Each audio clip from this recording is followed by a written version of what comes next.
Hello, and welcome to Experience Points, where we experience the finer points of gaming. I'm your host, Michael Winters, and as always, I'm here with my co-host, Joe Edelsack. How's it going, guys? And today we're going to be playing Halo 4, taking a look at the campaign mode in the newest Halo game, and also talking about a few things. What are we going to be talking about today, Joe? Yeah, we've got a bunch of great stuff on the lineup for tonight. First and foremost, we've got the new Pokemon that was just announced recently here, and we're really excited about it. Yes, extremely excited. So we've got X and Y in the pipeline. We're going to be discussing, the new Pokemon, everything that goes along with that. It's going to be a great change to the franchise. Next up after that, we're going to be talking about the new nVidia handheld device. Yes, also extremely exciting. Kind of a surprising announcement to hear that they're doing that. But you know what? More competition is always good, and I'm looking forward to see what comes out of it. Yeah, I think it's totally a move in the right direction. So after that, we're going to get to a little bit more nitty-gritty stuff. We're going to be talking about some gun control laws and gun violence and things like that, how it relates to the industry and, how it affects us as gamers. I think it's important to understand, especially I like how I say that just as I know, a guy's there's impaled. ridiculous violence going on. But, I think one of the things to talk about when it comes to that is the difference between violence like this and violence like Call of Duty and Medal of Honor in the series that really portray like human-on-human violence, because I do think that there's a difference there. But we'll talk about that later. Yeah, after that, we have a little bit that we're going to be doing about our chosen game or games of the year. Yeah. So definitely excited about that. I think 2012 was a really good year for gaming, especially because these consoles are so mature at this point that the games that are coming out are ridiculously awesome, and they really take advantage of the hardware. So I definitely have a few things in mind about that, and we'd love to hear your input too whenever it comes to the Game of the Year discussion. I'm also going to have a curveball that I throw into there, so I think this should get pretty interesting. And finally, the last couple of things we're going to be discussing is, of course, the new Steam Box console coming from Valve.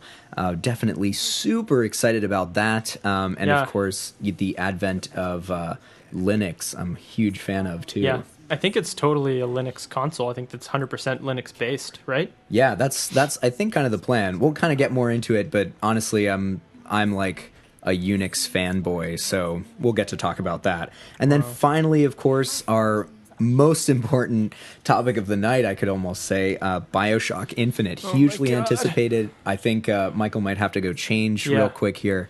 But yeah, we're very excited about what's in store for that, and it's not too far away. We get closer and closer every moment. There are 2 games coming in March that I'm extremely excited for. BioShock Infinite is just one of them, but a couple things I would just want to put out there before we actually start the show proper. One, this show is completely water-free tonight. I just want to let everybody know there was a water main break down the street from my house. There is no water being used during the filming of the show.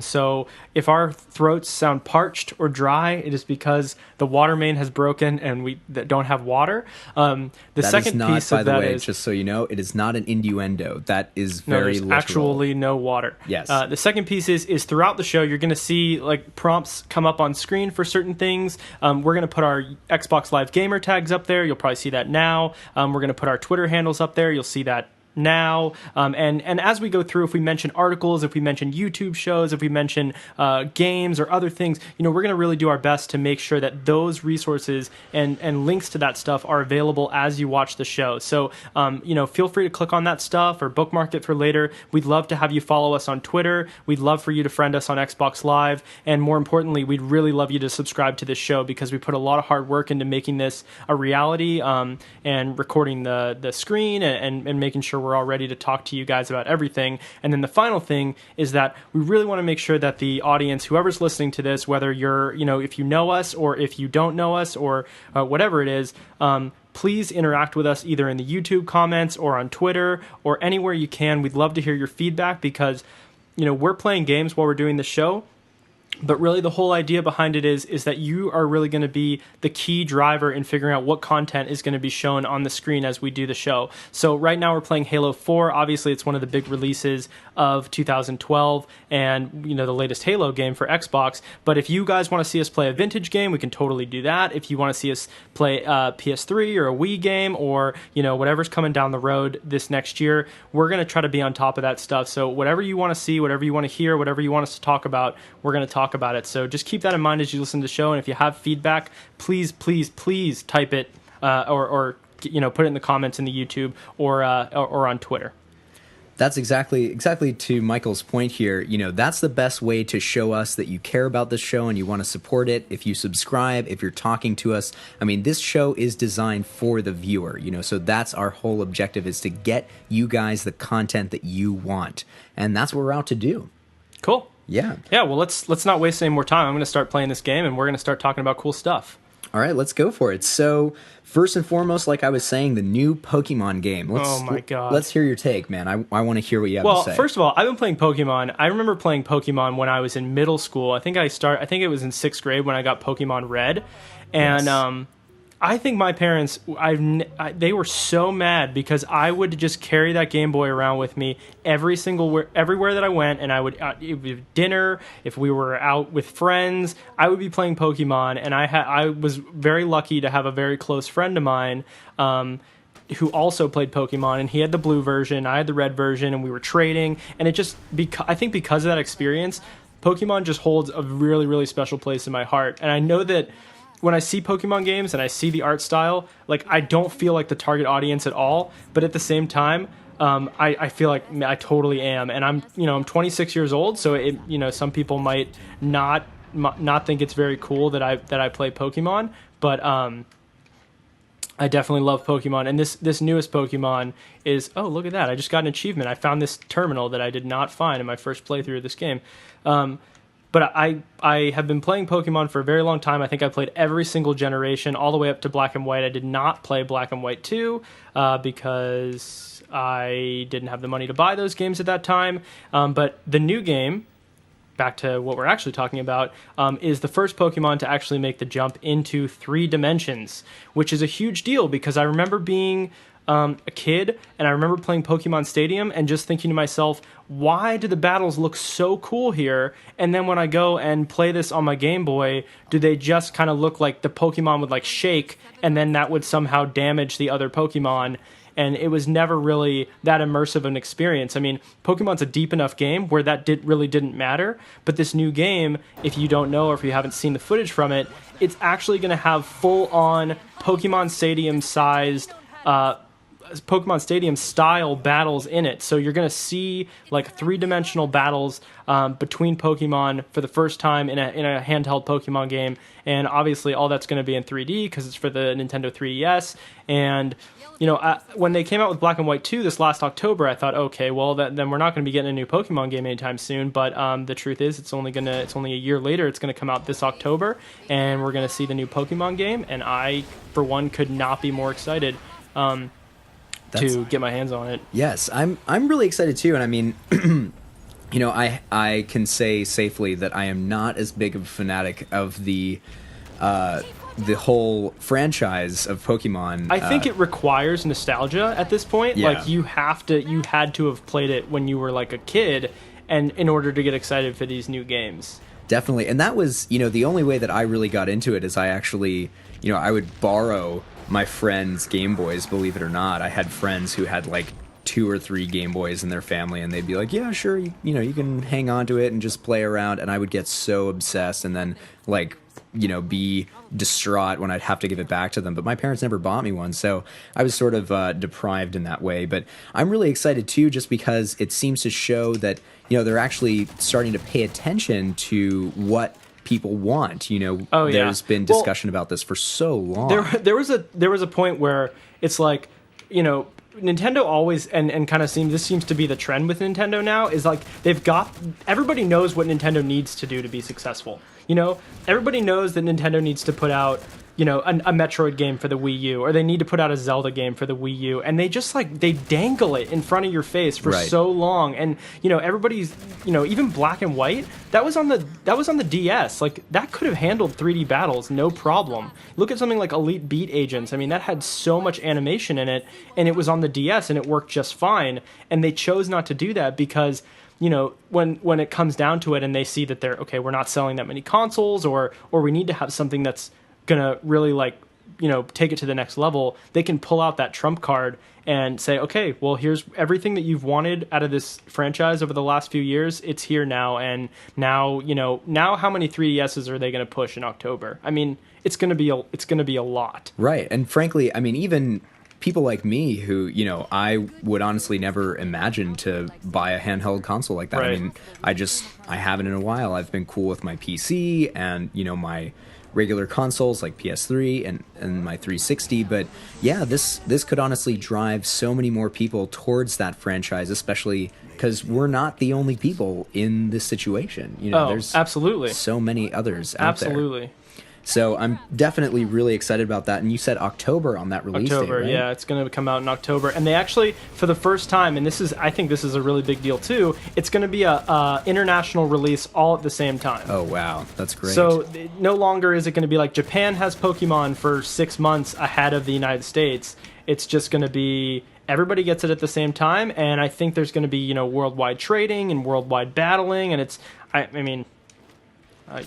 I could not be more excited. So are we just kind of, to wrap that up, do you think that we're on the verge of, say, a Pokemon MMO or something like that? I don't think so. I mean, I honestly would be really surprised if something like that ended up happening, because the key about Pokemon, and this is what Nintendo has always said, is that Pokemon is a handheld franchise.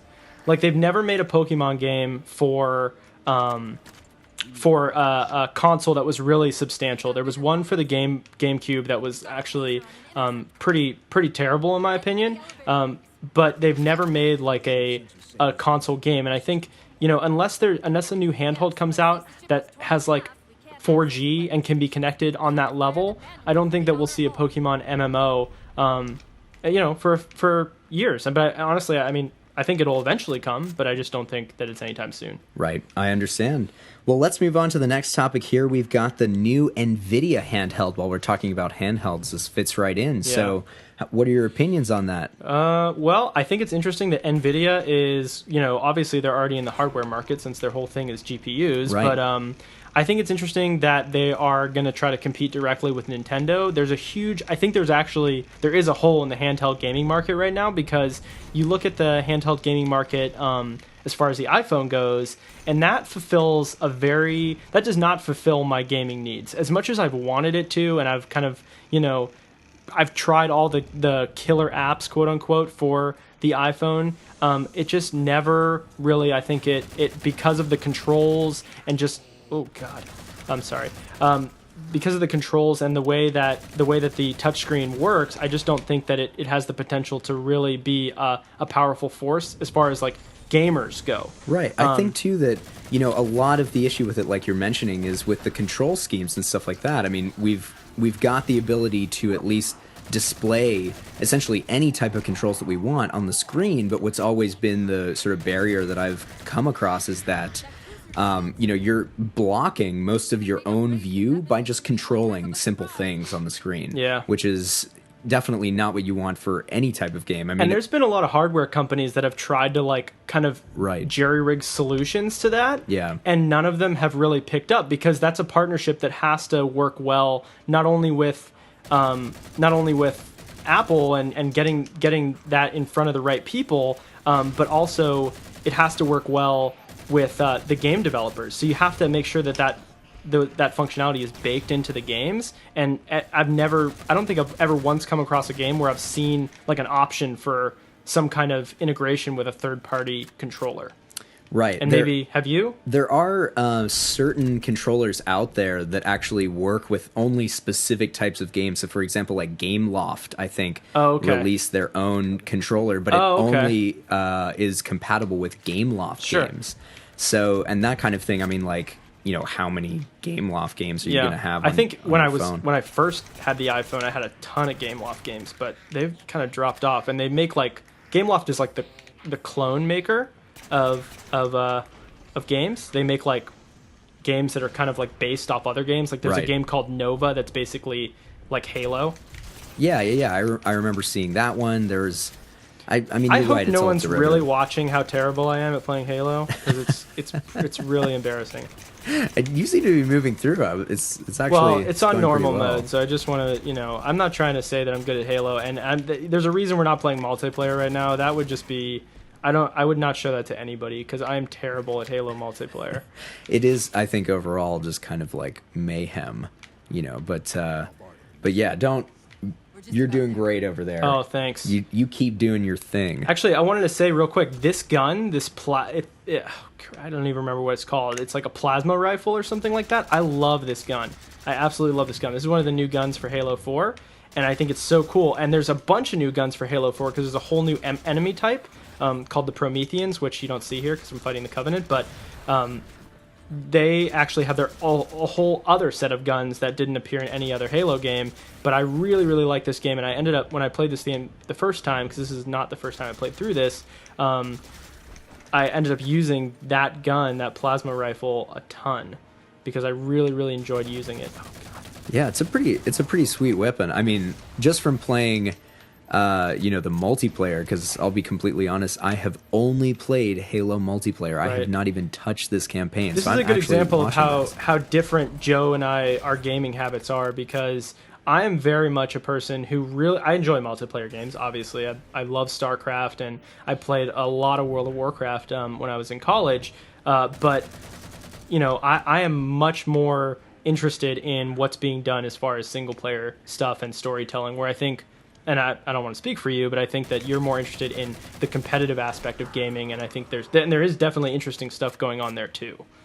Yeah, I mean, you'll kind of get that vibe from us from time to time, but you're absolutely right. I mean, that's sort of where my no, it's called the and Storm interest Rifle. lies. Storm Right. Rifle. Okay. All right. And it's so much cooler too than like there was like the predecessor of just the small handheld one, that the plasma rifle right. that was just yeah, like the, I remember that. I think is that in this game at all? I don't even remember. I don't know. Yeah, the one that kind of looks like a crab claw, kind Yeah. of. Yeah, I'm not sure. I don't know why that was also the first thing that comes to mind, but A crab claw? yeah, I mean that's Yeah, you held it in the middle, and it had it shot off the top and the bottom. Right. All right. What are we talking about? So yeah, well, so I'll mention too as a last final note that we're really excited, both of us, about the nVidia handheld. Oh yeah, I wanted to console. say, is that Android based? I'm pretty sure it is. Yeah, and it's got a that's Tegra interesting 4 to me. processor. That's too. interesting to me. Is that Android is I mean, they already had Google had talked about how they wanted to expand it beyond cell phones, and I think it's just really cool that they're actually moving forward with that. And this is something that's not meant for people who don't really like games. Obviously, it's a gaming console, but I just think it's cool that that they're gonna use Android as a platform, not just for cell phone users anymore. So I think that the future is probably open source operating systems. As much as I love my Mac, I do think that they're eventually going to fall behind to open source stuff like that. I agree. I mean, I've just been hearing recently, I don't know if you heard about talks for the new Ubuntu mobile OS. Oh, I did see that. Yeah. I did see that. And that's another open source operating system, right? Right, exactly. And from what I read, I mean, it's in an alpha phase at this point. It is kind of buggy. The UI is a little bit slow. What do you want? But with something like that, I think that it's an area where we need to have competition, in order to, because Apple and move Android forward. are sitting on top of the pile, and it's not pushing anything forward. Right. And it's as much as I like those companies, it doesn't necessarily bode well for the consumer in the end, even though it is pretty cool. I mean, I love iOS, and I like Android OS too, because I've gotten to know that very well in my current job. But I'd love to see more open source stuff, and an open source competition is not something that I really anticipated, because I always thought that Android would be kind of the open source choice, and then there would be these other choices. But it's nice to see that that is not going to be the case. Yeah, we're still moving forward with that, and there's definitely, you know, a market for it. But I'll be interested to see once I can get my hands on it exactly how it plays and what it's like. So we can move on to the next topic here. We've got some stuff to talk about, kind of gun control and gun violence and things like that. I know, you know, what we had mentioned was that Joe Biden actually recently met with. I'm not sure it's done yet. I don't think it's happened yet. I think it's going to happen. Oh, okay. So we're in anticipation of. Yeah, if it did happen, it happened today, or it hasn't happened yet. So what's kind of the main idea about this meeting? What well, are they trying to discuss? you know, obviously what happened in Sandy Hook, it has really kind of changed the conversation, because we've gone from kind of a society that's accepted guns as part of society to one that there's like a big number of people in the country that are questioning, you know, whether guns really have a place or have or should be a right. And I think the main argument is over like these weapons that are really designed around killing people, which obviously were designed for military use, but are clearly not being used that way. So Biden's going to meet with the NRA. He's going to meet with I guess there's gun owners, hobbyist groups, and hunter groups, and, you know, basically anyone that uses a gun. But one of the things that he is going to do that's interesting is that he's going to meet with some people who make video games. My opinion on this as a gamer is probably not going to be too popular, because I do think that video games play a role in terms of, you know, desensitizing young children to violence. Now, obviously, parents have a role to play there that they aren't, because I've witnessed that firsthand. I've seen young kids playing games, and I've talked to their parents, and the parents just either don't want to be involved or don't understand the technology enough to be involved. But at the same time, I don't think it's possible to make the argument that that video games don't trivialize death and violence, because as you play a game like Call of Duty, or if you play a game like Medal of Honor, or even Halo, like even this game that I'm playing right now, I'm killing these aliens, and I'm not even thinking twice about these aliens. Now, yeah, they're trying to kill me and blah, blah, blah, but at the same time, as a young kid, if I was a young child, I think that it would maybe have a stronger impression on me than it does for me as a 26-year-old person. And I don't think there's a way. Am I launching a giant missile right now? That's I think certainly what it looks like. I don't think that there's a way to really know what the repercussions are yet, because when I was a kid, games did not look like this at all. Right, they weren't as they did not photorealistic, even right? remotely represent reality, like not even close. The closest thing was Contra, and Contra, if you've ever seen Contra, it does not even remotely represent reality. And when I see games like that, or the games that I used to play when I was a kid, I just never even thought about the fact that I was killing something. It didn't even really register on that level. And maybe I think what's interesting about that too is that maybe that's the same way for kids nowadays. You know, I would kind of take the opposite perspective. That might be true. They may not even see it as violence. Right. It's just a game to them, just like it was to us. Right. You know, so I think it's definitely important that we're starting to have these conversations, because just sitting back and saying that video games have no relationship or no correlation to these types of situations, I think is not good to have just categorically. Yeah, it's good to even if you don't agree with it, it's good to think about it. Right, exactly. And I think too that as we start this discussion, we've kind of reached a point in sort of our development as a society where we should be able to talk about it and kind of see whether this is something that we need to change. It certainly is due to the more recent events that we've had in the country, like in Sandy Hook and stuff like that. Even in the last 10 years, with stuff like Columbine and the other shootings. I mean, we're at a point where we may actually be able to affect some change that we haven't been able to do in the past because we haven't been, in the right moment at the right time. Yeah. And this, I know this is going to be the most unpopular thing a gamer has ever said about guns, but if giving up on super violent video games means that I'm going to save lives, I'm more than happy to do that. So I know that a lot of people don't feel that way, but I absolutely do. And I know that there's not. I've watched kids walk into GameStop and buy violent games, and there's no, that it's just the oversight is not there. I mean, you quote unquote, you have to be 17 to buy a rated M game. Yeah, that is not the case. So, how many times have I seen kids outside GameStop have older people buy games for them? I've definitely seen that happen. I've seen game clerks buy games for kids. So, the rules that we have in place right now are not working. And I think there's another factor to consider, because there are gun companies that have worked in conjunction with video game companies for the sole purpose of selling guns. And that sort of thing, that bothers me. Yeah, it's kind of unacceptable, because that's not what I think we should be like teaching young impressionable children these days, is that like this thing that is fun also relates to something that can be extremely violent and destructive. So if we're making those relationships for them, then what sort of effect can we think that will have? And as much as I hate being an adult, as an adult, I just fell into fire. As an adult, I feel like we do have some responsibility to kind of protect the younger people in our generation from things that could potentially damage them. I don't think anybody's going to make the argument that a 6-year-old kid knows what's best for him.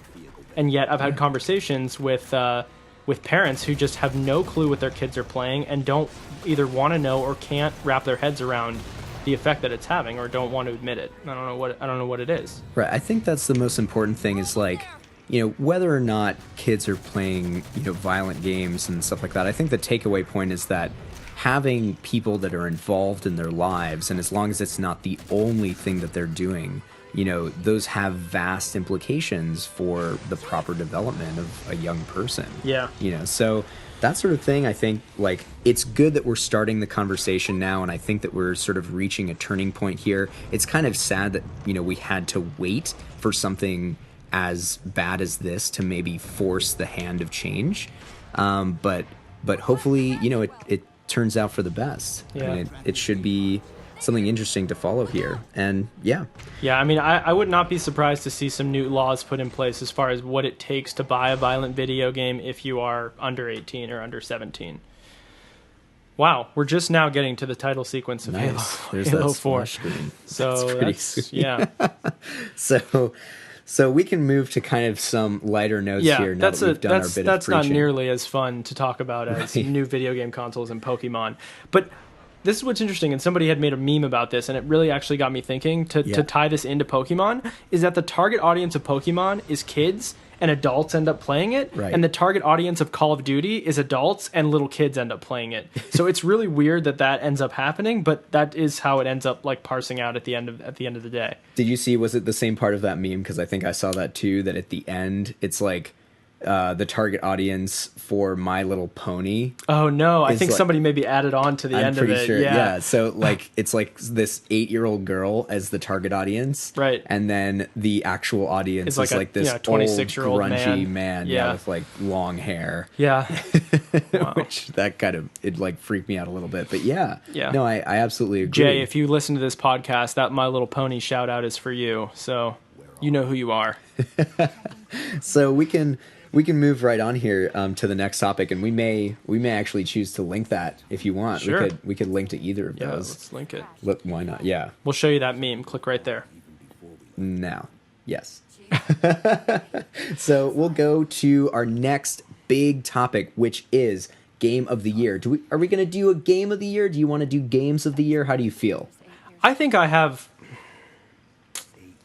a Game of the Year. Okay. Yeah, let's go for it. I I do, but I want to talk about who was in the running. Oh, sure. Yeah. Sure. We'll do some runners All up. right, why and don't then- you go first so I can play this game? For a Yeah, minute? absolutely. So I would say for my list here, what I had put together is, of course, first and foremost, the game that we're playing right now. Halo 4, I think, was the best game that I played over the last year. I didn't know- even think about Halo 4. Right. It's so funny that you said, I'm like, playing this game, can't, okay, whatever. Right, like it doesn't even occur to us. No, Yeah. it's not real. It's just such an unbelievable experience, and I'm literally only talking about the multiplayer aspect. I mean, this is the first time, I'll tell you again, that I'm actually witnessing the single player campaign, which I already knew was going to be ridiculous and amazing anyway. It's pretty awesome. Yeah, so far I've been pretty blown away, and I'm not even playing right now. That's right. I'm just, yeah. So just me. It's been, this game, at least as far as the series goes, has been one of my favorite series of all time. And I remember, as a kid, going over to people's houses and bringing all our crossover cables and, setting up, ad hoc networks and stuff like that so we could like play against each other across like 4 Xboxes, and that was the coolest thing ever. But what I really like about Halo 4, and specifically this is the multiplayer that I'll just be mentioning, is that I think that the combat has gotten a little bit tighter. It seems that kind of Definitely. interactions with people, like when you see somebody, it's not just like you're gonna die instantly. There's Right. actually some kind of back and forth. There was a firefight. Yes, exactly. There is that firefight, and I think that kind of back and forth. Oh, I love this fighting. part. This reminds me of Halo 1. When you just come out and you see this huge landscape, you see these awesome ruins, and it's just like this sense of mystery that I don't think was in Halo 2 or 3. I love this scene right here. This makes me so excited for Destiny. Oh yeah, The, who knows what that even is going to be? Yeah, I don't just looking at art for Destiny, which for those of you who may not know is the newest Bungie game that's been announced, at least that they're working on it, but there is not yet, as I understand, a date or anything like No, that. there's nothing. It's just like some conceptual art that they've released, and Right. it looks pretty cool. It's amazing. Just the universe looks so cool, and they've been talking about essentially they wanted to do another game that was as deep, had as deep of a story and of a world as like something like Star Wars or some big franchise like that. So I'm definitely super thrilled that they're working on something new that looks that cool. Yeah, and if you don't know, and I think if you're watching this, you probably do, Halo 4 was not made by Bungie. So Bungie kind of said after Halo 3 that they were going to go move on and do another franchise, and they kind of turned over the Halo series to 343 Studios, who I think did a lot of work on the Halo Anniversary, which was the recreation of Halo 1. Yep. And 343 Studios deserves like a medal, because as I flip this Warthog, they really captured what it means to be a Halo game, and it just blows my mind that they were able to do so, because I think there was always that little bit of concern that they weren't going to be able to live up to the Halo name, but they did so, very much so. Yeah, so I'll just mention then the last couple of things. I mean, I really love the changes and the additions that they've made too with, I know like the quote-unquote armor abilities and stuff like that isn't that new, but at least the types of things that they do, some of them are, completely different, and I really like those new features that they've added. Like I was saying before, the combat is really tight, it's fun, the weapons are way cool, just stuff that can really turn the tide of battle. Even the maps, the map design is just unreal, and they blast. all feel, And I love playing Halo multiplayer, and Yeah. I'm terrible at it. So if that tells you anything, like, I don't know if you ever played a video game that you're really bad at, but sometimes it's really not fun to play video games that you're really bad at. But I am really bad at Halo multiplayer, and I still have fun playing it. So I think that's telling. Oh, I'm gonna run over definitely. this grunt. Oh, that was squishy. So that's my game of the year has to be. It You're really gonna say has it to is be, Halo 4. Yeah, I would say, Oh, or at wow. least that's pretty darn close. If we wanted to go through kind of my others, Yeah, I want to hear who else was in the running. yeah, definitely, the PC side of things is a big thing for me because I love PC gaming. So the two that I had to mention here is, of course, Guild Wars 2. That is a game I have not played. Yeah, Guild Wars 2 was a new take on the MMO style, and not only that, but they sort of took a AAA title and said, okay, we're going to make this game awesome and we're going to make it free to play. So there is no subscription attached to Guild it. Wars 2 is free to play? You have to buy it first. Oh, okay, but it's not subscription based. Yeah, so you can't play it without paying, but it's not subscription based. Right, Okay. exactly. Okay. So you do have to like buy the initial game. Okay. But there's few MMOs that have really been able to do that and do it successfully. I know. I think a lot of people dropped off WoW because they just didn't want to play it. They didn't want to pay $14 a month anymore. Right. Which, and you don't blame them, especially because absolutely not. More recently, like I haven't had I hate any to say time like, to play the Guild economy, Wars. but like, Right. when it's $14, when it's $14 a month, it's like you can't. If you're spending that on a video game, it's not always the best investment, or it's not a good. I would say it's not a good investment. Right. So that's even just letting people feel like they don't have to justify their subscription by playing this game all the time. That's what's kind of cool about it, is I can hop in for 10-20 minutes at a time. It's satisfying. It's a fun experience. They have a lot of cool stuff like dynamic events where you can just kind of walk into an area and start a quest. And that's what I love about the game so much, is that it motivates you to explore. They just want you to walk around and just experience the world, and it's such a rich environment. The art is great. So there's really very few complaints that I had about the game. I'd say probably overall one of the major complaints is that they didn't include a lot of end game content, which I have to kind of agree with. I mean, there's not a lot of stuff there. You agree with the complaint, or you agree with them not putting in endgame content? I kind of both. Yeah, I mean, yeah. So that's why I say it that way. It's like they're definitely, it isn't there. But I can understand their motivations, is that they weren't going for a game that was going to be hardcore PvE with lots of raiding and things like that. It kind of does a little bit of everything, and it does all of it pretty well. The PvP functions are pretty cool, I would say. They're probably not the best that I've ever seen in an MMO, and I definitely used to like a lot of, for example, the WoW arena stuff, but Guild Wars 2 is definitely high up there on my list. I think they did a great job, and ArenaNet really took this sort of formulaic genre and changed it into something brand new. Yeah. Don't judge me. I just ran away from that battle. I was like, I don't want to play this game anymore. Yeah, why not? No, I don't blame you at all.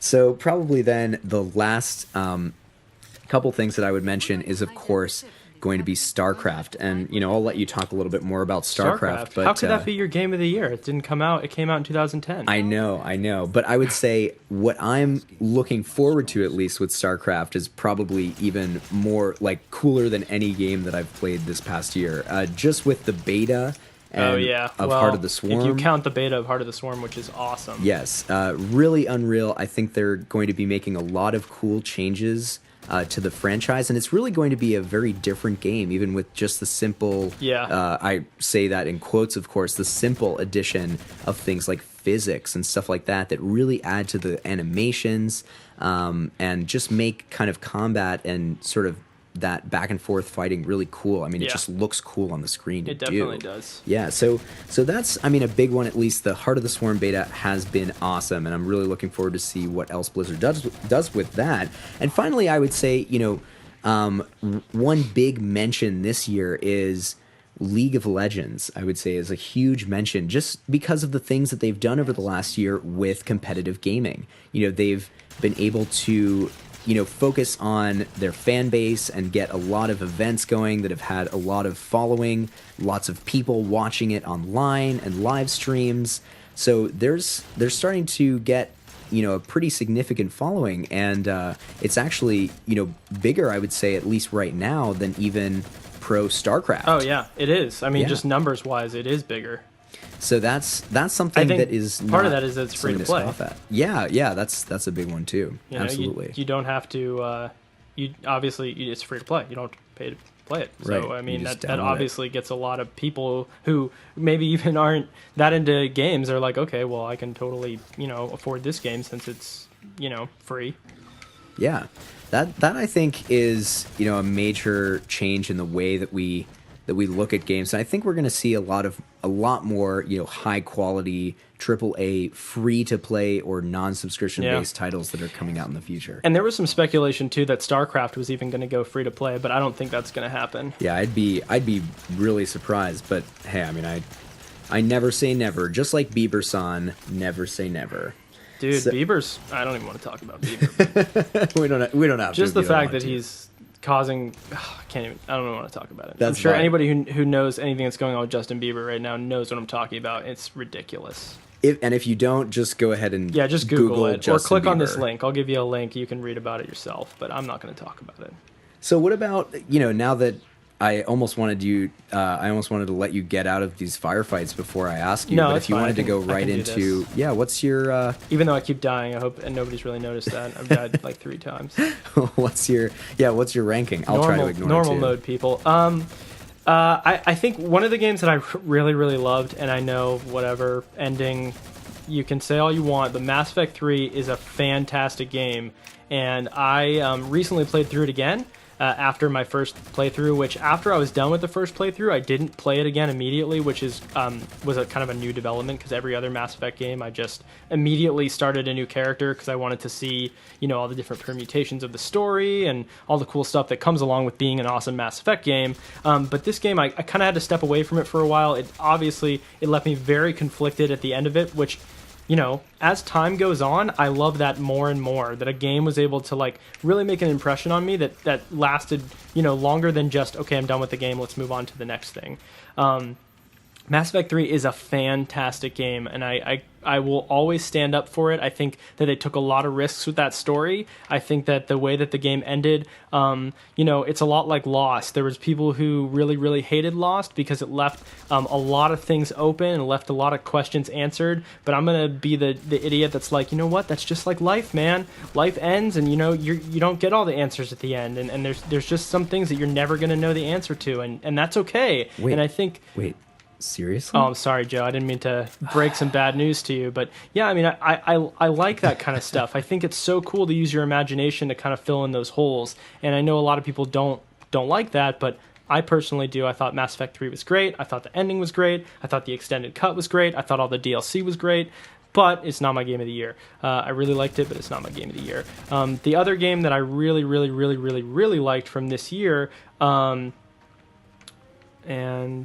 I totally lost it. Well, I mean, no. Yeah. I got it. Dishonored. Dishonored was a absolutely fantastic game. Dishonored took someone who didn't like stealth games and made them like stealth games. So I really, really enjoyed sneaking around the world in Dishonored. I think part of the reason for that is that Dishonored had this really cool system called Blink, where you could teleport. Oh gosh.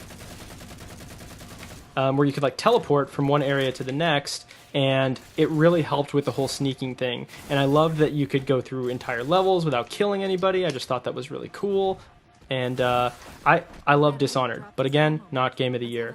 Game of the Year, I think for me, is going to be Journey. Journey really touched me in a way that no other video game ever did. It was almost like meditation. I don't know, Joe, did you play Journey?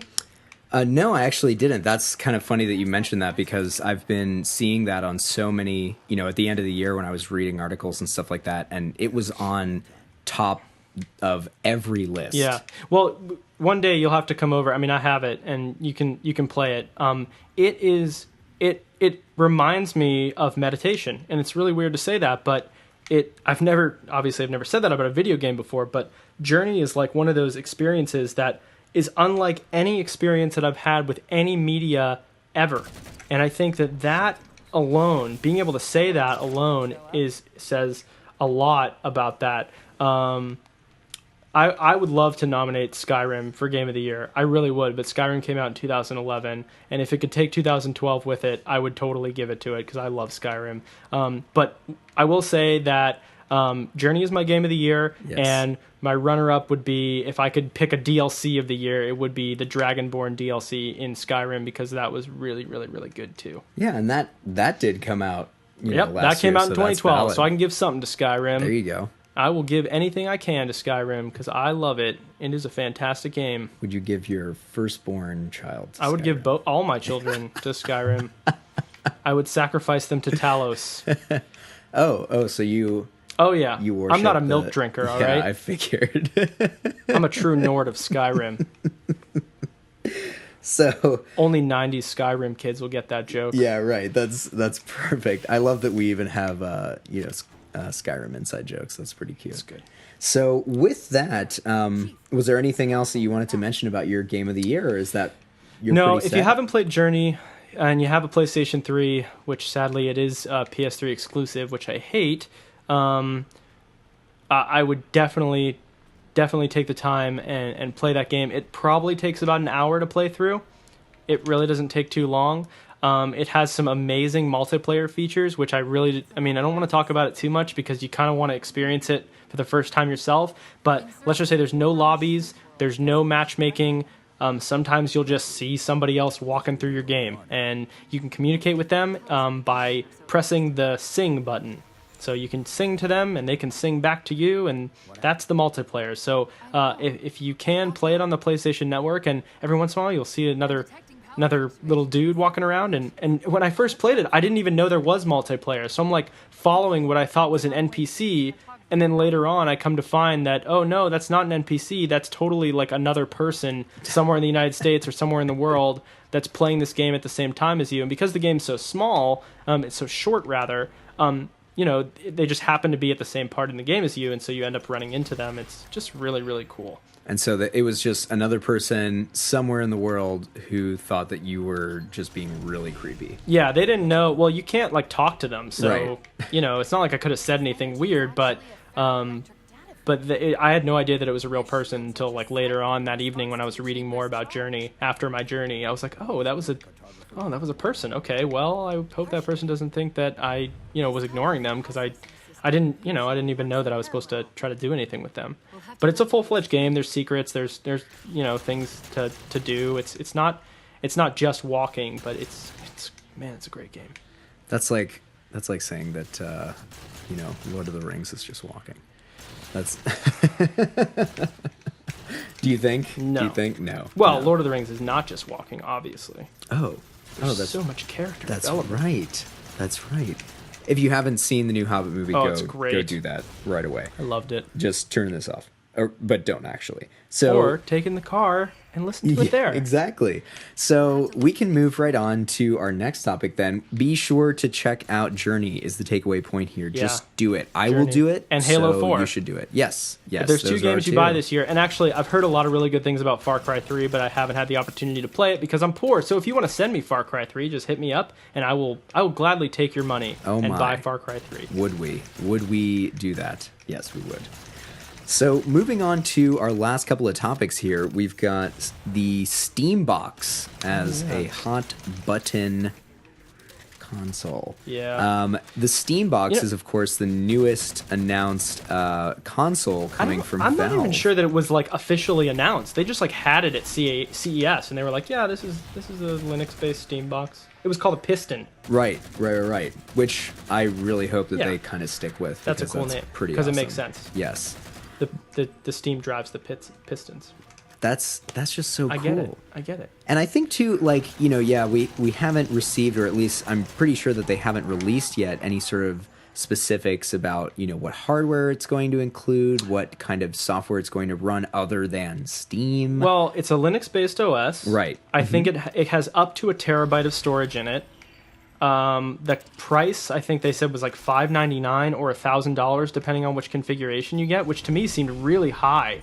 That was Yeah. the only thing that I heard, and I was like, wait, what? $1,000 for what amounts to a console? I mean, maybe they have bigger plans for it. I know that Steam has recently started selling non-gaming software on their platform, so, it could be a whole... Steam could be an operating system, which is Right. kind of interesting to think about. I think too, they definitely, with big picture and things like that, are motivating people even to build their own computers. Oh, yeah. Hook them up to their TVs and do that as an option as well, which I think is way cool. But You've done that at home, right? Oh yeah, definitely. I mean, it's just so. You have cool. a tower, or are you hooking up a laptop? Yeah, no, I hook up my tower. I'm actually trying to figure out how to run an HDMI cable like 50 feet from my computer where it sits all the way to my TV, which would be if anyone awesome. knows how to do that, post. Please tell let us how to know. do it. Yes, I will. We don't know how to use Google, so anything that you can do to help. is really, yeah, it's significant. We haven't actually figured it out. We keep directing you to it because we want you to do it for keep us. getting better at it. Yes. All we do is play Halo 4. Yeah, And StarCraft 2. We don't even know what YouTube is. That's yeah.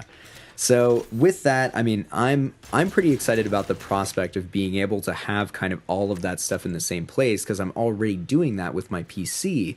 And I guess it would be hard to justify, at least for myself, like buying a whole other device to do kind of what I'm already doing. But I really hope that it takes off and that people see the value in it because, I mean, you know, just being able to access your whole library and not having to like split your friends list and split your games list and all that stuff, even controllers, you know, I think is very cool and there's some value to it. So if you haven't tried it out and you have a PC with an HDMI out or something like that, give it a shot. You know, you can install Steam on your computer if you don't have it, buy a game, put Big Picture on, which is now fully available. I think it was released just a couple months ago from beta. And you know, for anyone who's listening to this who may be a friend of ours, or if you're non-gamer for whatever reason, I don't know why you'd be listening to this, but if you're a non-gamer and listening to this and you have a PC or even a Mac, you know, download Steam and there's tons of free stuff and games that are so cheap, and it's like, you know, you can discover some of the coolest stuff that's going on in media right now, right from your computer at home without ever leaving your house. So definitely something to check out, even if you're a non-gamer. Steam is probably the next. I mean, it could be the next big thing. So it's definitely something to keep an eye on. Yeah, they've got millions of users. I don't know if it's like definitely 5 million or something like that. And billions of dollars. Yes. So we'll be keeping an eye out for the Steam box. But finally, I want to bring us to sort of our culminating topic here, which is going to be dun dun dun BioShock Infinite. Oh my god. Yeah, so I mean, Michael has a lot of like pent up feelings that he's going to BioShock release 1 is like, I still think that's, if I could nominate that for Game of the Year this year, I would. I just think BioShock, the first BioShock, it told a story in a way that movies can't. It told a story in a way that books can't, that music can't, and it told a story in a way that video games never had before. And, you know, I wish that it was more accessible to non-gamers, because I wish that people could just jump in, and I guess maybe you could put it on super easy mode. I don't know even how easy that is, but it is so well done. And I've been watching a lot of interviews with Kevin Levine, who's the, I think is he the game director? Yeah. And specifically one with Adam Sessler that he posted on Rev3 Gaming, which I'll link to, that, you know, Kevin Levine, I don't trust anybody more than him when it comes to making an awesome game. Is it Kevin Levine or is it Ken Levine? I feel like it might be Ken Levine. I think it's Ken, yeah. I think it's Ken. Mm-hmm. I'm sorry about that, Mr. Levine. But BioShock Infinite takes place in a floating city that's supposed to be like the idealistic version of the United States. So essentially this group of people who, they kind of feel like America isn't America anymore. I mean, I'm just, you know, and social commentary much, you know, and they're gonna go and kind of make their own America. And what they end up doing is making this floating city in the sky, and they make that floating city in the sky, and kind of, you know, at some point, just like every other BioShock game, it all goes to hell. So I'm really looking forward to not only all the ways that story is going to pertain to what we've been experiencing in the United States over the past few years, but also I'm really looking forward to all the new stuff. And I guess there's like time travel in it, and like there's a really cool NPC companion that goes along with you the whole time, and like, you know, I can't say enough about how excited I am about that game. I just think it's going to be, it could be another revolution on the size of the first BioShock game in terms of gameplay and storytelling. So the first BioShock had, all the gameplay was, all the storytelling, or at least a lot of it was, done through audio logs. But not in this game. This game is all, oh my gosh. This game is all like live. You're interacting with the story, kind of like Half-Life and Half-Life 2 was. So I think that's a really good step in the right direction for the BioShock franchise. Yeah, I love that method of storytelling is like so immersive, you know, because you can really no cutscenes. You're not like being pulled out of the game. I mean, even in Halo 4, you guys have seen it while we've been playing. you have moments where you're not playing the game, essentially. I mean, there's a movie happening, you're watching the movie, and it's not interactive, and that kind of, I wouldn't say it defeats the purpose of a video game, but it definitely undermines it. Like, it doesn't, it's not ideal in my opinion, and I'm looking forward to seeing people doing things outside of that. I just remember I was trying to think of like the most cutscenes that I've ever I think it's witnessed. like Metal Gear Solid has Definitely. like, yeah, like has by like far. 1,000, like, you know, maybe like 6 hours of cutscenes or something crazy. I think it's like at that. least that. Yeah, it might be something like 8 because I even remember gosh. when I beat that. What was it? Guns of the Patriots, right? I Metal didn't- Gear Solid 4. You know, I'm going to be totally honest with you. I have never played a Metal Gear Solid game. Well, there you go. That's why I have. So that's why I'm here. But that sort of franchise. I mean, I'm pretty sure it's been true for basically every game, but especially Metal Gear Solid 4. Yeah, it was like the final cutscene. I want to say clocked in at like 40 minutes. Like, Oh my gosh. like 30. See, that would drive me insane. I don't think I would have the. I would not have the patience for that. Well, right, and eventually it just gets to the point where it's like, okay, do we really need to? Why not just make a movie at that point? Yeah, right. Like we can have a separate Now- DVD. Not that I really want to. This could be a very long conversation, but what's the gameplay like in Metal Gear Solid when you're not watching cutscenes? Oh, I mean, it's like awesome. stealth- stealth gameplay? It is all stealth. Okay. You can sort of play it like.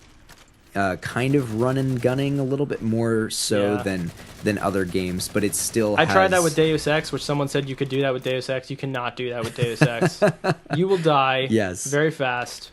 I haven't even... Wow, I guess I never even thought of it. I mean, I like the stealth, genre so much that I usually opt for that. If there's, an option between a few things, I'm going to go for the stealth option. Right. But yeah, I just remember, like, there was so much that was taking you out of the experience that eventually I was just like, what? Why are you doing that? Like... I mean, was the there's no story need. good? Oh, the story was great, albeit kind of...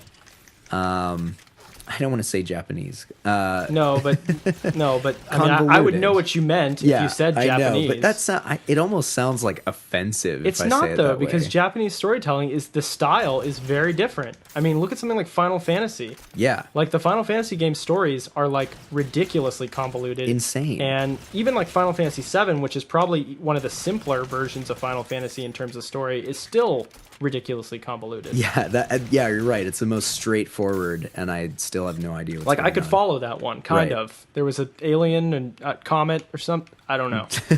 Something And there we something go. happened, Right. And then there was a guy, a spiky hair guy. The end. The end. Yeah, well done.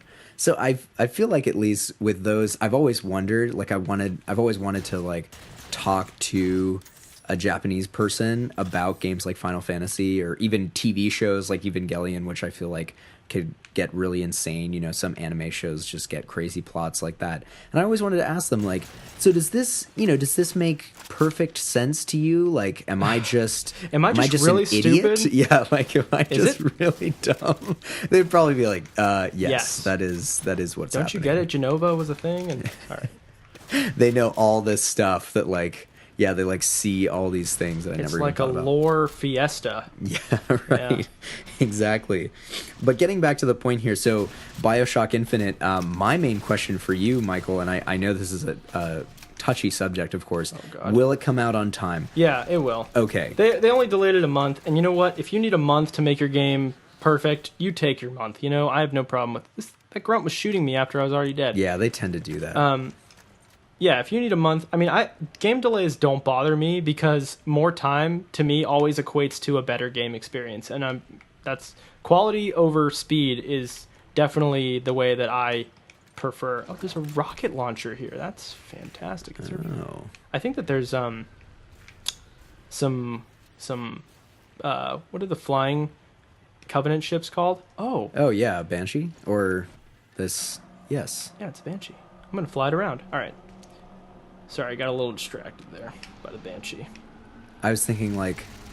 I was like, does this thing have another... Is this a different thing now? No. No. Yeah. Oh no, you don't get rid of Cool. the Banshee. Yeah, that that would have been a huge mistake. So yeah, I mean, I'm definitely looking forward to BioShock Infinite a lot. We actually will be doing an episode on BioShock Infinite when it is released. As soon as we have it in our hands, we will be recording yes, an episode about BioShock Infinite, although I may play through like the first 2 hours to experience the story and then go back and play it again and do the episode, because now that I'm thinking about it, I'm like, oh well, I'm gonna have to like talk and do all this stuff. And if we do the episode and it's the first time I played BioShock Infinite, it's just going to be Joe talking for 2 hours. So that's not going to work. Yeah, me, and then sort of like I'll be talking for half the time, cleaning up for the other half of the time. Right, because I'll be pooping my pants. It'll just be excitement in all forms, everywhere, all over the room. Yep. So thank you for joining us today on the show. I think we're about to wrap it up here. Yep, we are all done. We're going to end with this me shooting people from the skies in this awesome Banshee. I'm going to shoot this elite. He's going to die. Yes. And now I'm stuck in this cavern. Okay. That was awesome. Thank you very much for listening. We, obviously we really value your feedback. If you want to get in touch with us, you'll see our Twitter handles up there. Those will be links directly to our Twitter profiles, and we would love to hear from you. Absolutely.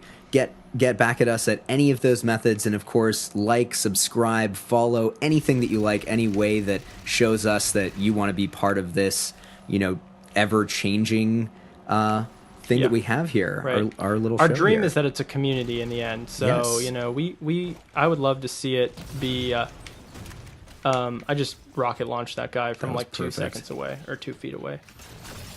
But we definitely, we want it to become bigger than just us. I mean, that's the whole objective here. So we can only do that with your help. So please do whatever it is that you can. Mention us, on any of those social networks that we've just listed, and just tell your friends about us. We always, want to get some new ears listening in on the show. So yeah, this should be just about it, man. Yep. Thanks for tuning in, and we'll see you guys on the next show.